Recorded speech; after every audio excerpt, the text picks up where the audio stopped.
আসসালামু আলাইকুম। আমি একজন মুক্তিযোদ্ধা সন্তান। আমি বেশি না ২-৪ টা কথা বলব। যেই মানুষটা মারা গেছে, যার ডাকে ৩০ লক্ষ শহীদ জীবন দিছে ১৯৭১ সালের যুদ্ধ করে যারা এই দেশটাকে স্বাধীন করছে। যার ছাড়ায় এক ইশারায় মানুষ এই বাংলা ভাষার জন্য যুদ্ধ করে যাদের জীবন দিছে, আজকে তাদেরকে অপমান করা হচ্ছে। তার মানে যারা যুদ্ধ করছে বা দেশটা স্বাধীন করছে তাদের কোনো মূল্য নাই। প্রথম কথা হচ্ছে এটা। আর দ্বিতীয় কথা হচ্ছে, আজকে দেখলাম যে শেখ মুজিবুর সাহেবের ছবিটাও সরায় ফেলছে। ওনারা এটা কি বোঝাচ্ছে?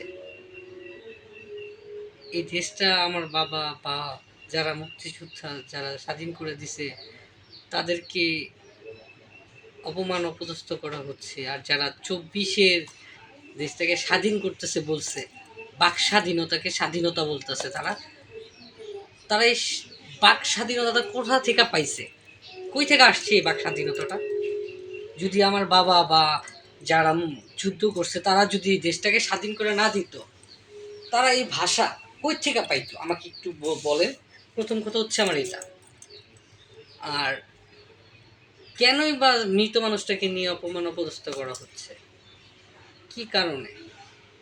এরা কারা? কি চাচ্ছে ওনারা? কিছুদিন আগে যেমন আমরা দেখছি সোশ্যাল মিডিয়াতে পাকিস্তানের ফ্ল্যাগ উড়াইছে, পাকিস্তানের পতাকা উড়ে তারা উদযাপন করছে। ইয়াহিয়া ভুট্টো খান না জানি কার উনার প্রেস ক্লাবে ব্রিফিং হইছে উনারে নিয়া। তার মানে ওনারা কি বুঝাইতে চাইছে? জাতির পিতা কি ওনারা? এটা কি পাকিস্তান না বাংলাদেশ? এটা কি পাকিস্তান না বাংলাদেশ বর্তমানে? কি বুঝাচ্ছে? ওনারা কি চাচ্ছে এটা?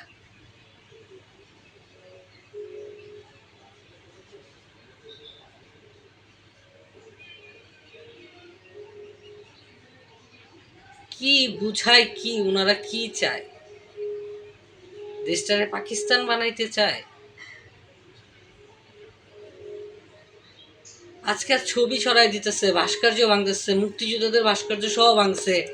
তো এতে পরবর্তীতে যখন আমলি কি কখনো আসবে না সরকার, তখন তো এমন আইন করে দিবে যে জাতির পিতা বঙ্গবন্ধু তাদের ছবিটা বিএনপি হোক, আওয়ামী লীগ হোক, জাতীয় পার্টি হোক বা শিবির হোক, জামাত ইসলাম হোক, তাদের ঘরে বাধ্যতামূলক শেখ মুজিবুর সাহেবের ছবিটা লাগাই রাখতে হবে। যদি এই আইন পাশ করে আওয়ামী লীগ আসার পর, প্রতিহিংসা রাজনীতিটা কি দেখাচ্ছে? কি ভবিষ্যতে কি কখনো আওয়ামী লীগ আসবে না? আসবে তো, আজ হোক কাল হোক আসবে। আর আমি কথাগুলো কি ভয় বলতেছি, ভয় পাবো সোশ্যাল মিডিয়াতে ছাড়তে? বোকা। মহান আল্লাহ তাআলার প্রিয় বান্দা হচ্ছে হযরত মুহাম্মদ সাল্লাল্লাহু আলাইহি সাল্লাম। তো উনারই শত্রু ছিল, আমরা তো তার উম্মত, আমাদের তো থাকবেই। ভয় করলে চলবে? যেটা সত্য সেটা বলতে হবে। বাক স্বাধীনতার জন্য যুদ্ধ করছেন না? আমার স্বাধীনতা আছে বলা। আর দেশটা স্বাধীন করে দিছে আমার বাবা, যারা যুদ্ধ করছে তারা। আর কাদের সিদ্দিকের একটা কথা আমার খুব ভালো লাগছে, যে ওনারা যদি আসলেই আমার বাবারা বা ওনারা যদি যুদ্ধ না করতো, হয়তো এরকম কিছু, ওই যে একটা ডায়লগ দিচ্ছে না জারজ, ওইটা হয়তো মনে হয়। আমি ভয় করি না। যা সত্য সেটা বলতে জানি। আর বর্তমানে এটা আমার এলাকায় না, অনেকেই জানে। আসসালামু আলাইকুম।